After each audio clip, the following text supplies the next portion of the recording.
Boa noite a todos. É uma felicidade muito grande a gente poder estar reunido mais uma vez. Nesse período, como nossa amiga falou, onde estamos deixando o período pandêmico, né? Voltando ao normal de verdade, porque esse novo normal que a gente estava vivendo era muito chato, né? A gente não quer saber de novo normal. A gente quer saber do normal de verdade. Em anos que a gente tem oportunidade de ir nas casas, de encontrar os nossos companheiros, o que a gente quer? A gente quer abraçar, a gente quer beijar, a gente quer estar junto, né? E aí a gente entra num período que a gente não pode abraçar, não pode beijar, não pode ficar perto.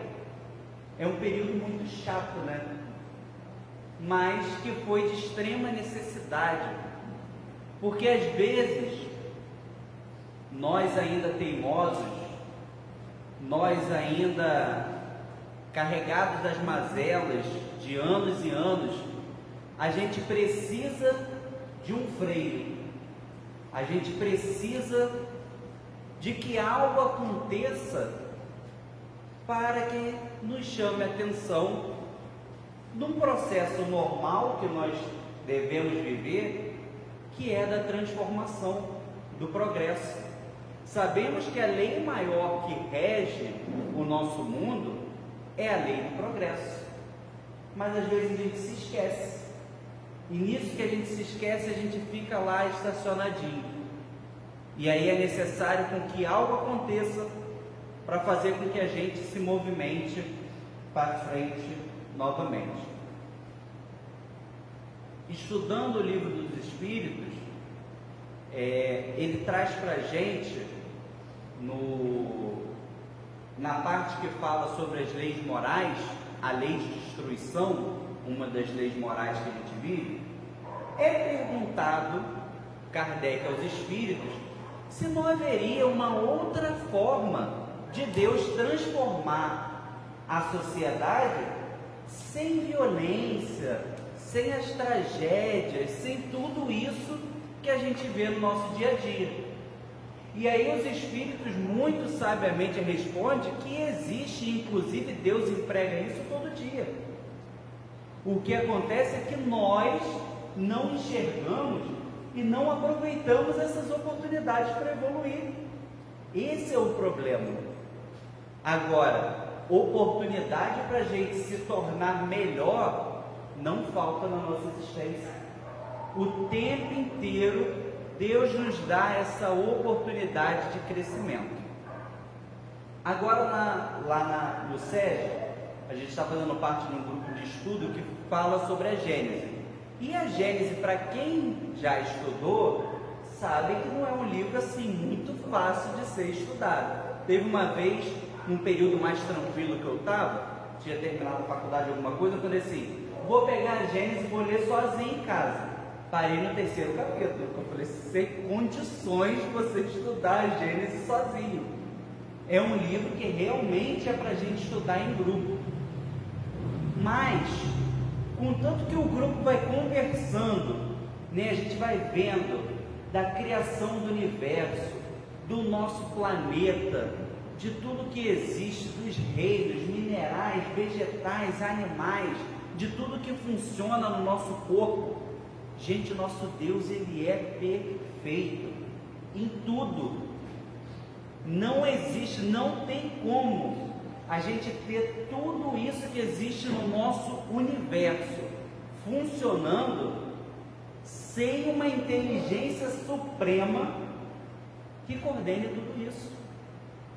Então Deus, o nosso Criador, a causa primária de todas as coisas, é o ser que até nas situações difíceis, ele faz isso como uma forma de oportunidade de crescimento. E é através disso que nós vamos conversar um pouquinho sobre as pedras que a gente vê no Evangelho, de um modo geral. E por isso que o tema parece assim, meio estranho, né? As pedras do Evangelho, o que será? Que ponto que ele vai se aprofundar? Nenhum. A gente vai fazer um apanhado de várias situações para a gente ir buscando conclusões que certamente é depois de um estudo em casa, depois de um Evangelho no lar. Por quê? Aqui a gente tem 50 minutos mais ou menos para desvendar uns mistérios que a gente está há 2000 anos tentando desvendar e não acabou de desvendar esses mistérios. Quando a gente, às vezes a gente fala assim, pega um tema, vamos pegar o tema do mês espírita, que a gente está tendo. O mesmo tema o mês inteiro. Sim, o mesmo tema o mês inteiro, e a gente não vai falar tudo sobre o tema. A gente pode pegar qualquer trecho do Evangelho. Mas eu já assisti essa palestra com mais de 30 palestrantes diferentes falando sobre isso. Será que eu não aprendi nada sobre isso? Com certeza você aprendeu. Agora, tudo, meu amigo, não tenha na sua mente que aprendeu tudo, não. Que a gente vai relendo o Evangelho, o Livro dos Espíritos, depois de anos e anos de estudo. Eu tenho que continuar fazendo o Evangelho no lar, já faço o Evangelho no lar há 20 anos. Tenho. Que toda vez que eu passo, eu vou ler uma frasezinha que às vezes naquele dia eu estava distraído, eu não estava muito bem, tive um dia estressante, ou não estava com a maturidade suficiente para compreender, e depois de 3 ou 4 anos a gente compreende melhor. É assim ou não é na nossa vida? As experiências que a gente adquire, as atitudes que a gente toma hoje, não é igual a que a gente tomaria 10 anos atrás. Por quê? Porque a experiência que a gente tem faz com que a gente tome formas diferentes. E aí, para a gente começar, vamos falar sobre a primeira pedra do Evangelho, o famoso Peter. Alguém sabe quem é Peter? Para português, Pedro. Pedro é a primeira pedra do Evangelho que a gente vai falar um pouquinho hoje.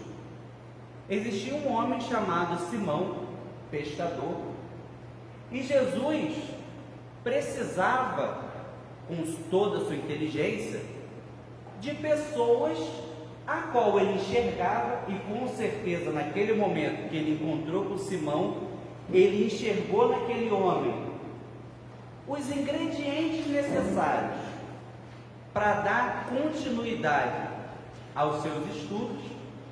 E aí, aquele homem pescador, um pouco teimoso, e quem de nós que não é teimoso? Mas Simão não era fácil não, era um homem assim, bem teimoso. E aí, ele é teimoso ao ponto de que Jesus tem que entrar no barco junto com ele e falar assim: meu amigo, joga a rede aqui. E aí ele, tá maluco? Você imagina um pescador de anos, experiente, o cara que sabia onde é que os peixes estavam, não adianta jogar aqui, porque aqui não vai ter nada. E Jesus, é aqui que você tem que jogar. E ele, com certeza, muito do desconfiado, falou assim: eu vou até jogar, vou gastar uma jogada lá de rede à toa, mas eu vou jogar. E aí ele joga, e no momento em que puxa, vem lotado de peixe. Quem era aquele homem que me conheceu antes de entrar no barco junto comigo e fez eu ter, sabe-se lá, a melhor pesca da vida dele? Quem era aquele homem que tentava me convencer a largar as redes e me tornar, como Jesus falou, o pescador de homens? Quem é aquele homem que precisa andar sobre as águas do Mar Brabo? A gente convive aqui com o Mar de Saquarema, que é um mar bravíssimo. E aquele homem que precisa andar sobre as águas para me provar que realmente é uma pessoa especial. E depois de tudo isso, ele ainda convence o teimoso Simão a mudar de nome. a usar apenas Pedro, que significa pedra. E Jesus diz que é através dessa pedra que seria fundada a sua igreja. E assim foi feito. Através de Pedro foi fundada a Igreja Católica. Tanto é que Pedro é o primeiro Papa da Igreja Católica. Mas mesmo assim, mesmo sendo aquela pessoa mais próxima de Jesus, mais íntima, que estava desde o começo, acompanhando tudo, ainda carregava aqueles traços de teimosia. Quando Jesus disse para ele que ele negaria 3 vezes antes que o galo cantasse, ele falou: eu jamais, não vou fazer isso mesmo, estou aqui junto com você. E quando Judas encontra e dá o beijo na face de Jesus, e Pedro vê aqueles homens vindo para pegar Jesus, ele se descontrola, puxa uma espada e decepa a orelha de um romano. E aí eu imagino Jesus assim: não aprendeu nada do que eu falei esse homem até agora. Como assim? Ele pega, puxa a espada e decepa a orelha desse homem. E aí ele controla e fala assim: não é assim, não é isso. E aí, em toda aquela situação que a gente já conhece, relembra nesse período de Páscoa, né, que foi o feriado a qual houve o julgamento e condenação do nosso mestre, ele estava lá com certeza assustado, como nós também. E por isso que Pedro é um grande exemplo, que a gente em vários momentos se coloca no lugar de Pedro. Imagina aquela pessoa passando por aquele momento de Jesus, e aí chega uma pessoa e fala assim: mas você é um seguidor de Jesus, eu vi você com ele. E aí Pedro, naquele momento de desespero: não, eu nunca vi esse homem. E sai correndo. E aí chega outro: não, você sim, você estava com ele. Ele: não estava. E aí ele se depara, é ele mesmo, é um dos seguidores dele. Ele: não é. E aí o galo cantou.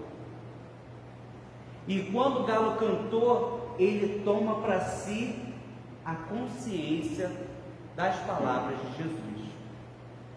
Tem uma palestra, não sei se, acredito que alguns de vocês devem conhecer, de um palestrante mineiro que vive vindo aqui na região fazer estudo para a gente, o Ellerson. Ele é maravilhoso. E numa das palestras que ele deu, ele faz um trabalho social muito legal, se eu não me engano é na África, e aí ele vende livros e DVDs de palestras revertido para esse trabalho na África. E aí eu comprei um DVD de uma palestra dele chamado Jesus dos Apóstolos. E aí nessa palestra ele fala como cada um dos apóstolos conheceram Jesus, qual o momento que Jesus despertou para cada um dos apóstolos e como cada um dos apóstolos retornou à pátria espiritual. É um estudo assim maravilhoso, extremamente profundo. Mas ele chega à conclusão de que foi só nesse momento, mesmo depois de 3 anos de convivência firme com Jesus, dormindo e acordando com o mestre, tomando café da manhã, almoçando e jantando com o mestre. Mas foi só no momento que ele se lembrou das palavras de Jesus que Jesus realmente nasceu para dentro dele. Quem de nós? E aí eu acho maravilhoso que no final ele leva essa reflexão: será que Jesus já nasceu para dentro de nós? Mas eu sou há 20 anos espírita, eu faço estudo disso. Mas será que ele já nasceu para dentro de nós? Ou será que o nosso coração ainda é de pedra, difícil de ser destruído, difícil de ser ingressado. Será que a gente não tem ainda essa firmeza de uma rocha? E aí eu trouxe para a gente continuar falando sobre as pedras do Evangelho, uma passagem que todo mundo conhece, está cansado de saber, mas a gente vai conversar um pouquinho sobre, que está em João, capítulo 8, versículo 1 a 11. Os escribas e os fariseus trouxeram uma mulher apanhada em adultério. Colocando-a no meio, disseram a Jesus: Mestre, essa mulher foi flagrada cometendo adultério. Moisés, na lei, nos mandou apedrejar tais mulheres. E tu, que dizes? Eles perguntavam isso a fim de experimentar Jesus e ter motivo para acusá-lo. Mas Jesus, inclinando-se, começou a escrever no chão com o dedo. Como insistissem em perguntar a Jesus, Jesus ergueu-se e disse: Quem dentre vós não tiver pecado, atire a primeira pedra. Inclinando-se novamente, continuou a escrever no chão. Ouvindo isso, foram saindo um por um, a começar pelos mais velhos e indo os demais. Jesus ficou sozinho com a mulher que estava no meio em pé. Ele levantou-se e disse: Mulher, onde estão eles? Ninguém te condenou? E ela respondeu: Ninguém, Senhor. Jesus então lhe disse: Eu também não te condeno. Vá e de agora em diante não peques mais. No final do nosso estudo, nós vamos concluir essa história. Mas vamos pensar nesse momento. Para mim, em particular, uma das passagens mais bonitas do Evangelho. Porque a gente, quando escuta uma passagem dessa, a gente imagina a cena, a gente imagina todo o contexto. Jesus, já com uma quantidade considerável de seguidores, e aí vem aqueles escribas e fariseus, homens da lei, homens assim imponentes, com uma mulher em punho, imaginamos que não com delicadeza, e provavelmente atiraram aquela mulher na frente de Jesus, dizendo que aquela mulher era adúltera. E aí vem um questionamento: será que era mesmo? A gente não sabe o que estava se passando, qual foi aquela situação. Poderia ser qualquer uma que eles pegaram no meio do caminho e falaram assim: vou levar para Jesus, porque, como diz no Evangelho, o objetivo era ver o que Jesus ia fazer. O objetivo deles era só isso: vocês vão ver o que Jesus vai fazer? E aí provavelmente jogaram aquela mulher na frente e perguntaram: Moisés fala que a gente tem que apedrejar essa mulher. E você? O que você diz? E aí Jesus, mestre, sábio, que na maioria das vezes não respondia nada, ele perguntava em cima. Jesus deu poucas respostas para a gente. Por quê? Porque Jesus era mestre. Ele não veio aqui para dar resposta para ninguém. Ele veio com que a gente achasse a resposta. Poderia Jesus vir muito bem e falar assim: meu filho, é isso que você tem que fazer. Jesus não fez isso. Ele fazia com que a gente saísse da nossa zona de conforto e começasse a se questionar: será que essa atitude que eu estou cometendo é certa?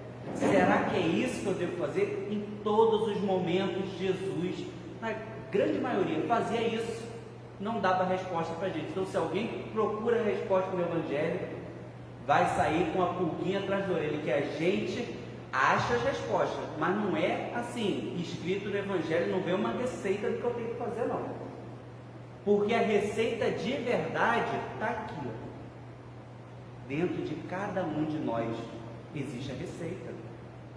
todos nós sabemos o que é certo e o que é errado, ou não sabemos, não é assim? Quando a gente erra, a gente faz assim, errei, me exaltei demais, não precisava ter falado dessa forma, não precisava ter agido dessa maneira, a gente sente. E quando a gente faz algo certo, qual o sentimento que vem na gente? Nossa, aquele sentimento bom, aquela coisa boa. Então, no nosso interior, no nosso subconsciente, a gente sabe o que é certo e o que é errado. E Jesus fazia com que a gente chegasse a essa conclusão. E aí, nesse momento, ele se abaixa e começa a escrever na terra. Mais para frente nós vamos falar sobre isso também. E aí, as pessoas provavelmente estressadas, né? Porque você fez uma pergunta, ele vai escrever na terra. E aí, Jesus, a gente quer a resposta. O que quer dizer isso? E aí, ele diz: aquele que não tiver pecado, que atire a primeira pedra. Quem de nós somos capazes de atirar a pedra? Se Jesus questionasse para nós agora, quem de nós seria capaz? A não ser que a gente seja um bebezinho, e o bebezinho não vai conseguir atirar a pedra. E isso falando dessa vida. A gente não pode esquecer das que vieram, muitas e muitas oportunidades que tivemos antes. Então, gente, nesse momento, começaram a sair primeiro os mais velhos, depois os mais novos. Por que isso? Provavelmente a galera que já tinha mais tempo para pecar, já tinha pecado mais. E aí as pessoas provavelmente foram imaginando, pensando o que fizeram ao longo da vida, tipo assim, não vou poder ficar aqui, eu vou sair. Aí o outro, eu também tenho que sair, e eu também tenho que sair, e por fim, só ficou Jesus com aquela mulher. E aí, gente, fica até hoje o questionamento. Primeiro questionamento: Jesus escreveu o que ao longo da vida dele? Livro, Jesus não escreveu nenhum. Jesus teve esses momentos como esse que ele escreveu no chão, mas livro não escreveu nenhum. E às vezes, conversando com algumas pessoas, a pessoa fala: mas não pode falar isso. E aí eu sempre fui um pouco questionador, falo assim: mas onde está escrito isso? Mas está escrito em tal lugar. Mas quem que escreveu aquilo dali? Foi fulano, mas não foi Jesus. Não, então não pode dizer que Jesus que falou isso. Porque se outra pessoa que falou 2000 anos, gente, já foi muito modificado aquele texto original. Se hoje a gente é o famoso, como é que se chama mesmo? Quando você vai falando uma coisa e vai passando para outra pessoa. Telefone sem fio. Você imagina um livro que foi escrito no idioma que nem existe mais, aí foi traduzido para outro, o que chegou para a gente não é nada. Não é nada, e a gente tem que se virar com isso que chegou, porque não chegou quase nada. De uma tradução para outra, muita coisa foi modificando, e aí entra também o interesse. É interessante para mim incluir isso.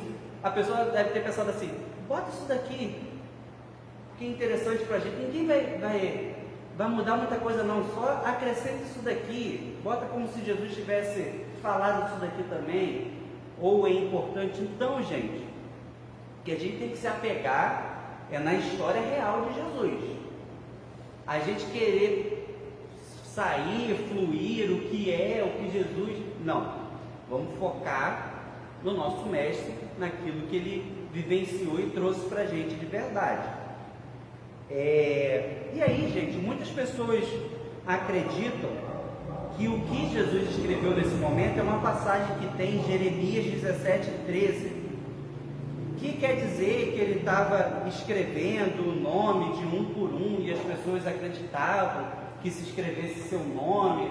Bom, tem várias teorias, mas eu em particular não estou falando que é do Evangelho que é isso que está escrito. Isso é algo que eu, refletindo, falei assim, para mim faria mais sentido isso. Eu, imaginando Jesus, claro que a gente não consegue pensar como Jesus, mas imaginando Jesus como era, eu acredito que o que Jesus deve ter escrito ali naquele momento no chão, fosse assim: adultério, calúnia, difamação, roubo. Eu imagino que foram essas coisas, volto a repetir, uma imaginação minha, que Jesus foi escrevendo. E aí você de rabo de olho olha ali, adúltero, já foi, vou sair. E o outro de rabo de olho ali, e caluniador, já fui, vou sair. E aí as pessoas provavelmente foram se deparando com o quê? Com as feridas abertas na alma, e foi assim, não dá para mim não sou capaz de atirar essa pedra. E aí a gente trazendo para o nosso dia a dia, imagina se Jesus nesse momento fosse no dia de hoje, escrevesse assim: furto de energia elétrica, furar fila, sonegação de imposto. Imagina se Jesus fosse escrevendo isso. Quem de nós, hein? Jesus, depois de escrever tudo isso, a gente se debate. Será que a gente ficaria ou será que a gente, já fiz isso, posso não fazer mais hoje, mas já fiz isso, já pensei assim, dessa forma, já achei que isso era um caminho legal. Então, gente, eu acredito que nesse momento onde Jesus foi escrevendo, o nosso teto que é de vida, ele foi trincando, que as pessoas foram vendo aquilo e falando assim, pegou para mim, essa situação não vai dar para ficar mais aqui. E aí, gente, a gente reflete que a maioria das pedras do nosso caminho somos nós que atiramos.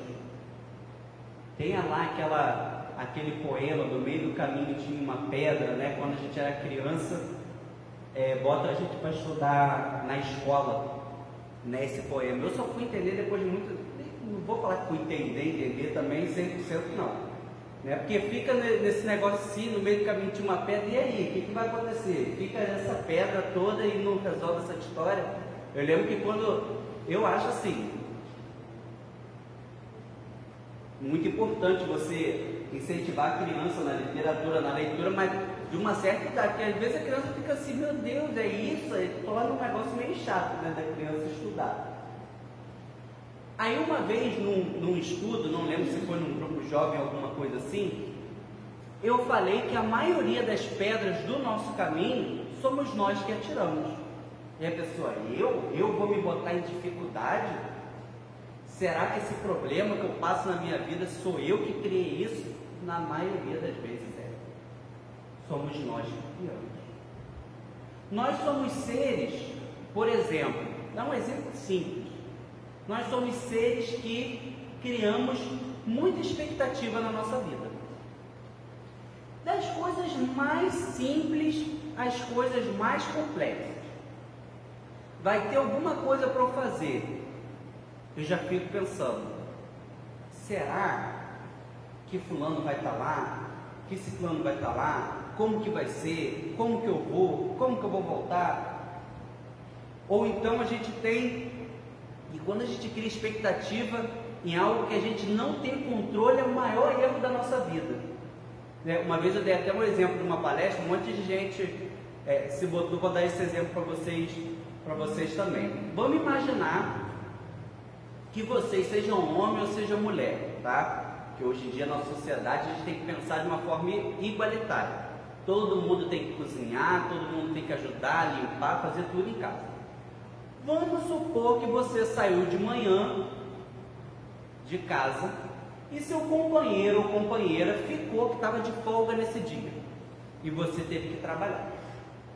Você teve que trabalhar e no trabalho você pensou assim, bom, como meu companheiro ou companheira ficou em casa, eu vou chegar, vai estar a louça lavada, a comida vai estar prontinha, a roupinha que estava no cesto vai estar lavadinha, vai ter varrido a casa, passado um paninho. Eu acredito que eu vou chegar no trabalho, depois desse dia todo, vai estar tudo em ordem. Isso é uma expectativa que eu criei.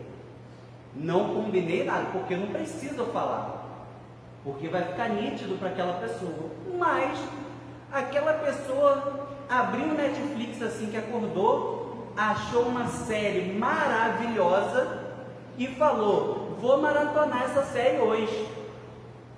E aí foi acabando um capítulo e começando outro, falou assim: nossa, é muito interessante essa novela, essa série, o que seja, eu vou assistir isso até acabar. E fez uma leve pausa só para fritar um ovinho, para não perder muito tempo. Fritou um ovinho, comeu ali com um pão, porque fazer arroz, feijão ia enrolar muito, e ficou ali assistindo. E aquele ser que achou que ia chegar em casa, encontrar tudo em ordem, volta. E quando volta, vê aquela louça na pia, a casa desarrumada, vê tudo da maneira, não da maneira que deixou, pior do que quando deixou. E aí essa pessoa vai fazer o quê? Vai ficar estressada, claro, vai ficar nervosa.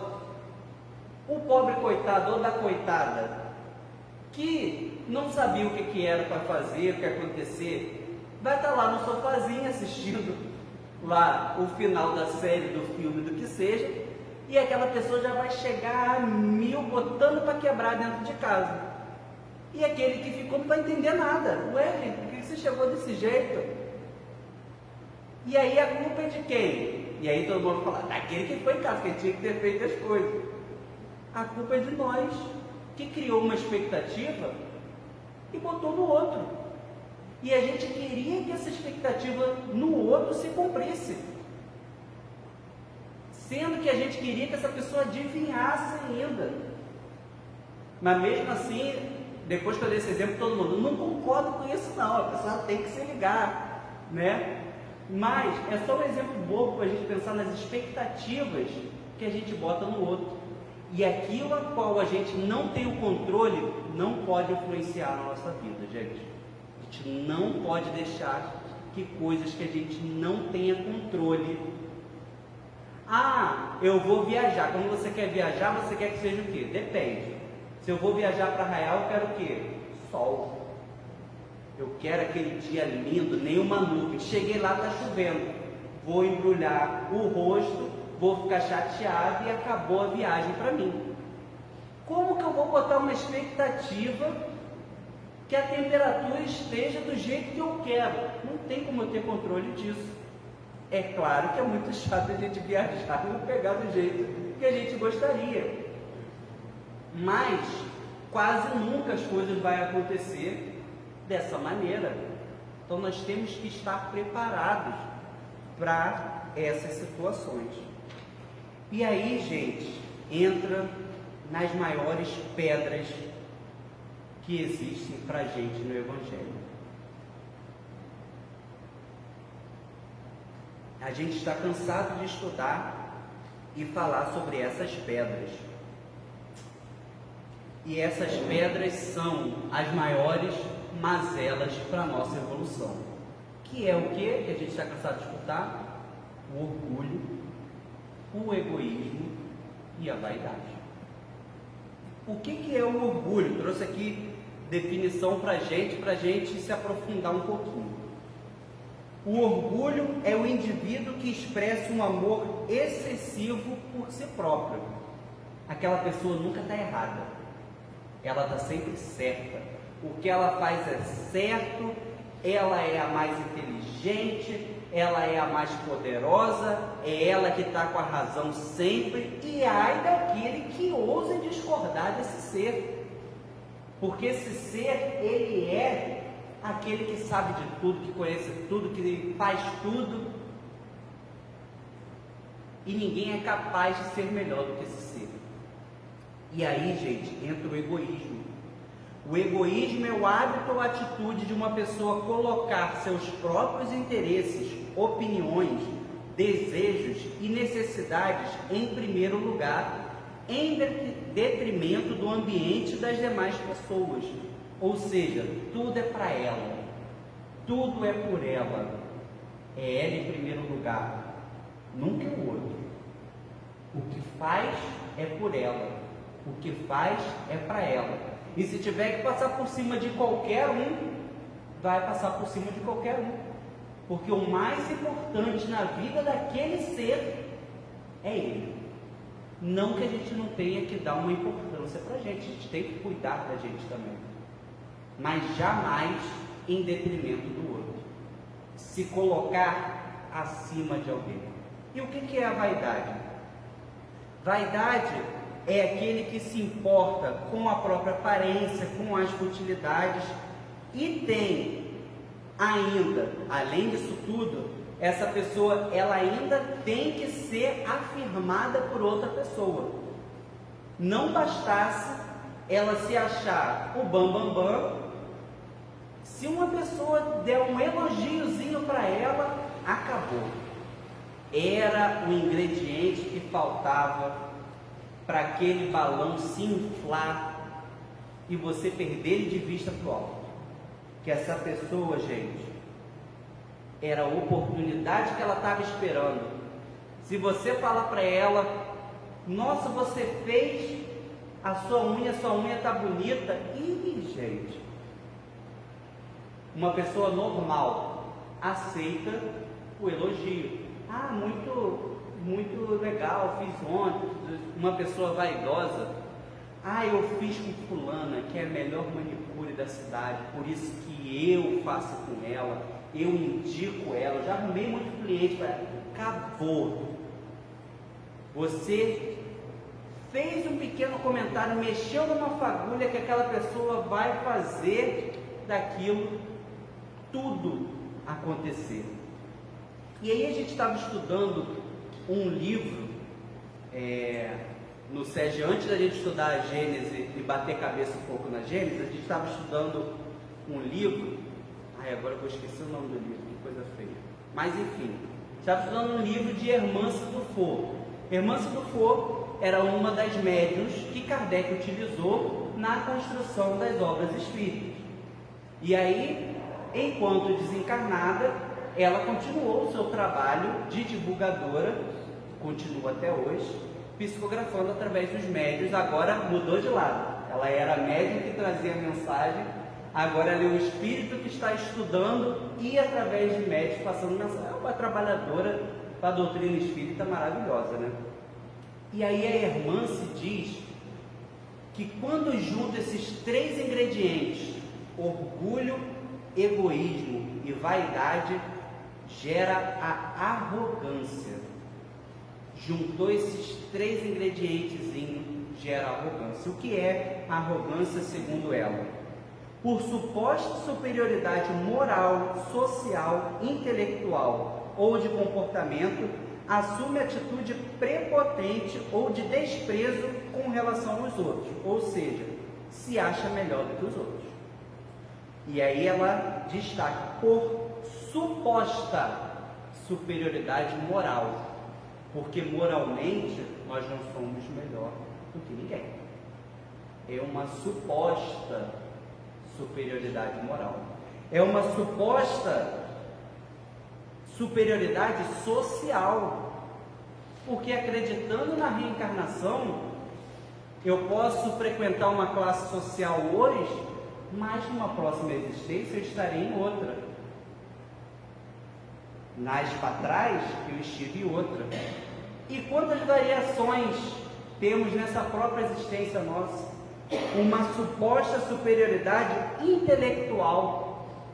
Porque apesar de a gente ser muito inteligente, sempre vai ter gente muito mais inteligente do que a gente. Uma suposta superioridade de comportamento.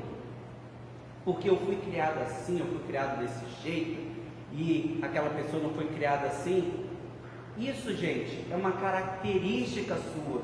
Não quer dizer que você seja melhor do que ninguém por conta disso. Uma superioridade financeira. O próprio Evangelho diz que quando a pessoa nasce abastada financeiramente, é como se fosse um depósito divino. O que é um depósito? A gente vai no banco, bota lá um dinheirinho e quer que um dia a gente pegue aquele dinheirinho de volta. Então, é um depósito divino. Isso, não que Deus vai falar assim, me dá esse dinheiro aí de volta, não é isso que Ele vai fazer. Mas Ele vai chegar para a gente e falar assim, meu amigo, eu te botei numa condição assim, bacana.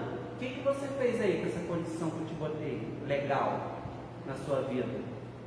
Será que você puxou tudo para você? Ou será que você ajudou o outro? E dentro desse processo de arrogância, gera uma das maiores mazelas que a gente tem na nossa sociedade, que é o preconceito.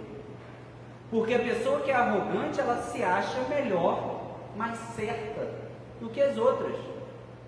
E aí, gera o preconceito de quê? Preconceito de gênero, preconceito de raça, preconceito de credo, de orientação sexual. Não, a minha raça é superior à outra. Gente, já superamos isso. Já éramos, na realidade, para ter superado isso. Minha situação, minha religião é melhor do que a outra, não quer dizer nada isso. Quem te disse isso? Quem te disse que o que você sabe é certo e que o outro irmão sabe é errado? Que a orientação sexual, que o gênero, porque é isso, que é aquilo. Gente, isso é tudo processo de arrogância. Quando a pessoa começa com um discurso assim, você já lembra da arrogância que se mistura orgulho, egoísmo, vaidade, está ali, ó, mexendo, e aí solta preconceito, solta uma suposta superioridade que não existe. Mas a gente se lembra, e assim, gente, para nós espíritas faz menos ainda sentido qualquer tipo de preconceito, né? Sabendo que a gente vai passar por todos os gêneros, todos os credos, todas as raças, por tudo isso, faz menos sentido ainda.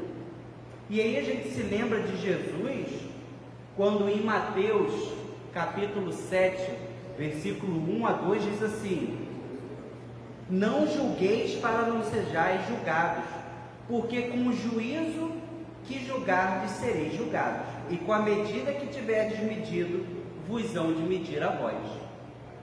Se a gente parar para pensar isso, toda vez que a gente julga, e a gente não julga, a gente condena logo, né? Julgar, a gente já passou essa parte de julgar, a gente já condena logo a pessoa, que à medida que a gente julga, a gente vai ser julgado, e toma cuidado, né? Não, mas eu não julgo não, eu só faço um comentáriozinho. É nesse comentáriozinho ali que teu calo vai apertar. É nesse comentáriozinho que às vezes destrói, por exemplo, uma autoestima de uma pessoa, que deixa a pessoa completamente para baixo. Não, mas fulano falou algo assim, é para o seu melhor. E quem de nós sabemos o que é melhor para o outro? A gente não sabe o que é melhor para a gente. Quantas vezes a gente muda de opinião na nossa vida? Não, isso para mim é certo. Vou dar um exemplo muito bobo para a gente. Ah, eu vou comprar tal carro, não vou nem falar marca de carro para não atingir ninguém. Eu vou comprar tal carro porque eu pesquisei muito e é o melhor carro que existe. Não existe carro melhor do que esse. É a melhor escolha. E aí esse carro começa a quebrar, e você gastar um dinheiro com esse carro. E aí você vai lá, troca por um outro carro, e esse outro carro é muito melhor, nunca te deu um estresse. Geralmente é Fusca que não dá estresse a ninguém. Dizem aí que qualquer um conserta Fusca, e é verdade. Se amarra um arame, está tudo certo, o Fusca está indo. Né? Qualquer coisinha que você faz, um chicletinho você botou lá, o Fusca vai funcionar. O melhor carro que você tem que não te dá estresse é Fusca. O resto, gente, dá estresse. E aí você mudou de opinião. Realmente, eu achei que aquilo para mim era um must. Era aquela escolha minha foi a melhor, e eu reparei que não foi tão boa assim. Nós estamos sujeitos a mudar de opinião, e graças a Deus por isso, que bom que a gente muda de opinião. E temos que estar abertos para isso. Imagina se a gente fica naquela situação ainda com a mesma opinião dentro da gente. Mas, gente, a gente julga o tempo inteiro. Vamos dar um outro exemplo assim. Vamos imaginar que uma pessoa chegou para você e falou assim, vou usar a Leila, que Leila é muito minha amiga. Cheguei para a Leila e falei assim, Leila, eu estou passando por uma situação muito difícil. Tem como você me emprestar um dinheirinho? Aí Leila vai falar assim, olha, tá assim complicado também, mas eu vou tentar te ajudar. E aí Leila me dá uma ajuda. E aí, nessa ajuda que ela me dá, me deu um levantezinho legal. E aí, ao invés de eu pagar primeiro a Leila, eu vou fazer o quê? Saiu a viagem dos meus sonhos para Paris. Eu vou para Paris, eu vou pagar ela, mas eu vou dar um pulinho em Paris. E aí, quando Leila vê minha foto em Paris, ela vai falar o quê? Tá me devendo e tá em Paris. Porque a gente faz isso para as coisas mais bobas que tem do dia a dia. A gente não quer saber em que contexto que aquilo chegou. A gente já chega e já vai logo condenando aquela situação. Dentro desse livro mesmo, que a gente estudou, não sei se na outra palestra que eu fiz aqui um tempo atrás, eu acho que eu não falei sobre isso não, então eu vou falar. Se eu falei de novo, gente, é muito legal essa história, ninguém fique triste comigo não. Lendo esse livro de Herman Dufour, um espírito que alguns devem conhecer, chamado Calderado, que é um espírito extremamente estudioso e coordena grupos de estudo e colônias espirituais aqui próximo ao Brasil. Ele coordena colônias espirituais. E ele, por estar um pouquinho mais adiantado que a gente, ele tem permissão de ir em vários lugares. E aí, eu fazendo esse estudo em casa, até li para minha mãe sobre essa situação, eu falei assim, mãe, eu estou lendo, que é assim, a gente lê antes o capítulo e no dia, o ideal, né, é a gente chegar com tudo lido e só debater no grupo. E aí eu lendo, eu falei assim, mãe, eu cheguei na parte pesada do capítulo, eu não tinha nem acabado de ler. Eu falei assim, eu cheguei na parte muito pesada e comecei a ler para ela, e eu acho que ela estava fazendo comida, ela falou assim, muito pesado isso mesmo. E a gente conversando sobre. Calderado, ele convida alguns irmãos para conhecer um lugar chamado Vale do Poder. O Vale do Poder é uma região após o umbral. Depois do umbral, onde chegam os vales, tem o Vale do Poder. O Vale do Poder ele foi fundado há séculos e séculos atrás, desde a época dos faraós. Mas eu entendo um pouco os faraós. Porque você imagina, os faraós acreditavam em reencarnação. Fato. Só que eles acreditavam em reencarnação de uma maneira que não era assim tão exata como era. Então eles pegavam, construíam aquelas pirâmides lindíssimas que a gente hoje em dia pode ir lá visitar, né? Antes de desencarnar, já deixava tudo assim, bota todo o meu ouro, tudo lá, porque eu sei que eu vou voltar. Fazia todo aquele processo de mumificação, aquilo tudo depois, e imaginava que ia voltar. Aí você imagina, coitado desses faraós, eu tenho um pouquinho de pena deles. Coitado de chegar no plano espiritual e falar, vocês estavam certos, mas não é assim que acontece não. Você vai num corpício novo. E aí você imagina, você fala, meu Deus, mas no corpício o quê? De um descendente meu? Não, de um escravo. Não vou mesmo. Deixei lá todo o meu ouro guardadinho, travado lá para eu pegar tudo de volta. Não vou pegar? Não, você vai viver em outro país, muito longe do Egito. E aí, gente, alguns desses ficaram muito revoltados e foram lá fundar o tal do Vale do Poder, que acabou angariando sócios associados ao longo dos anos, né? Pessoas de qualquer poder hierárquico, sejam militares, sejam presidentes, políticos, chefes de grandes empresas, donos de grandes impérios, que não sabiam lidar muito com o poder, foram parar nesse vale do poder. E aí o Calderaro, ele leva irmãos para conhecer, faz uma expedição para lá. E aí vocês imaginam, passou do umbral e continua, e continua, e continua. E aí chegou no momento que eles não conseguiam mais levitar, tinham que andar.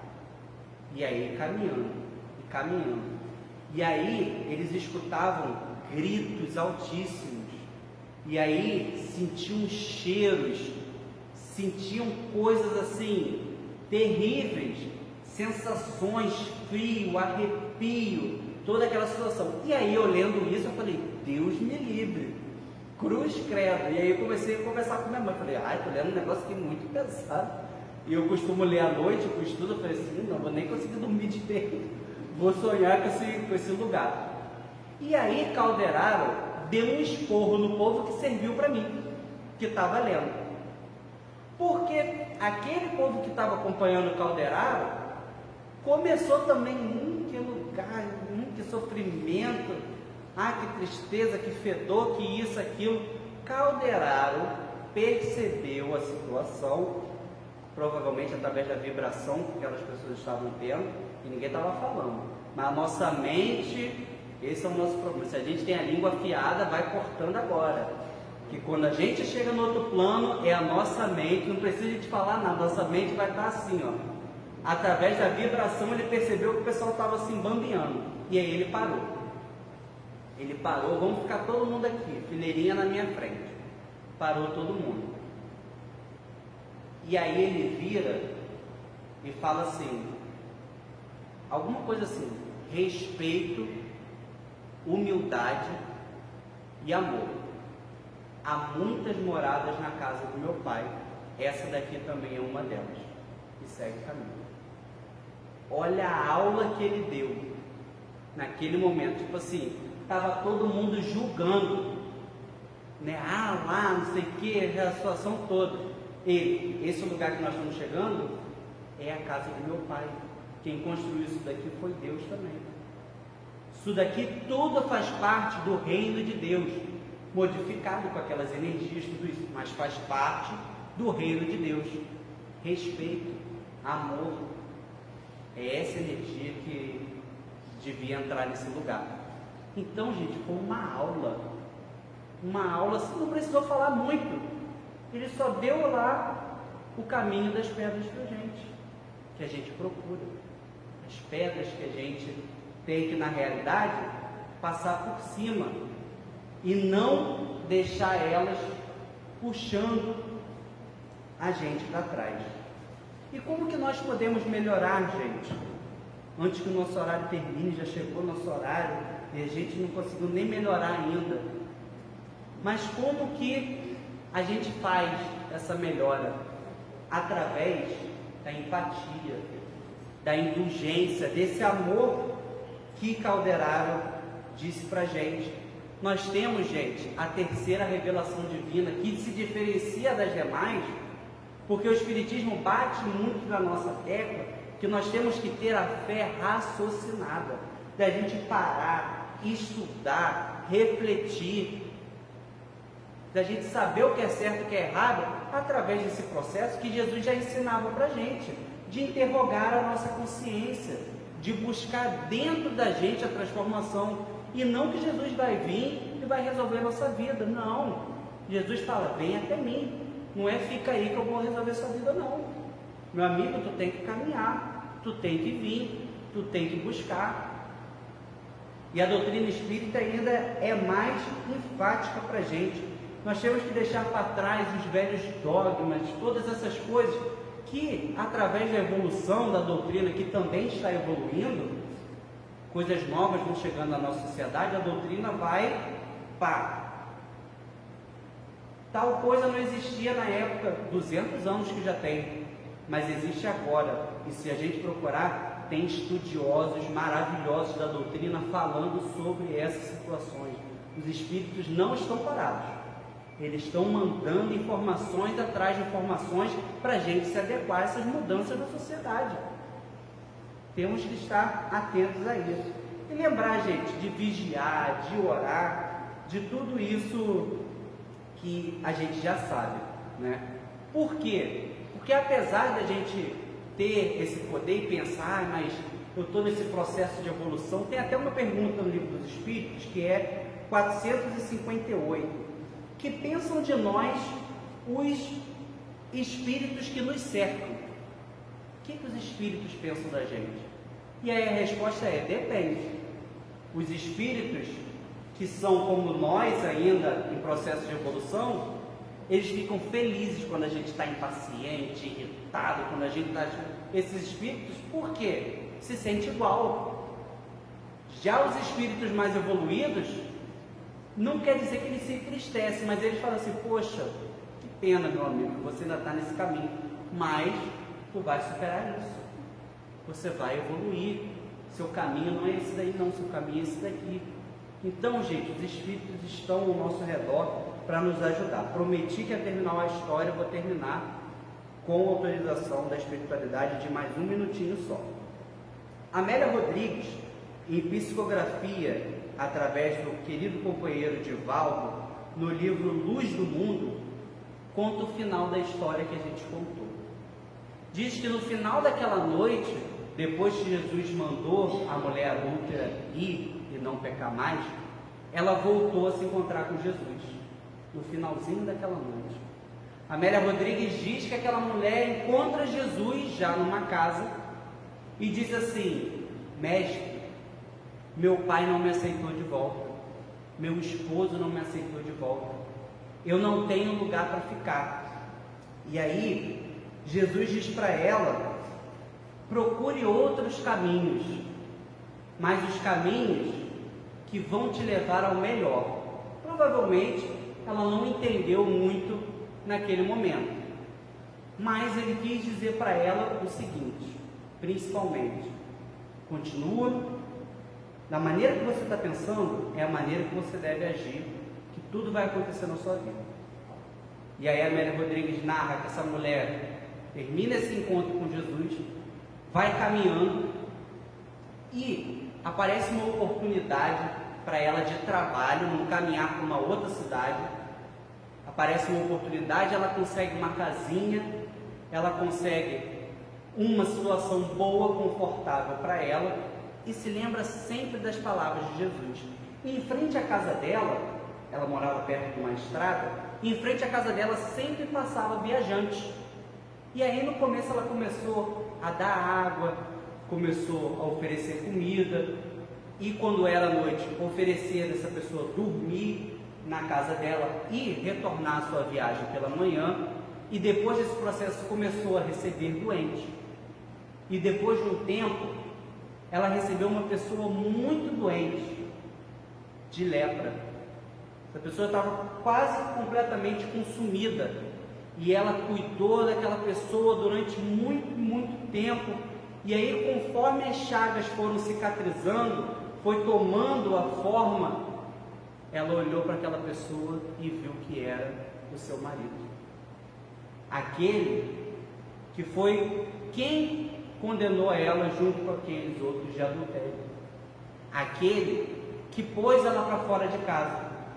Mas o mundo dá voltas. E ela teve a oportunidade de reaver o erro dela, fazendo diferente do que foi feito com ela. Então, gente, nós temos o tempo inteiro, mesmo com as pedras do nosso caminho, como reverter tudo que se passa na nossa vida. As oportunidades, elas vão sempre aparecendo. Cabe a nós estar atentos a todas elas e, principalmente, botar em prática tudo isso que a gente vem aprendendo.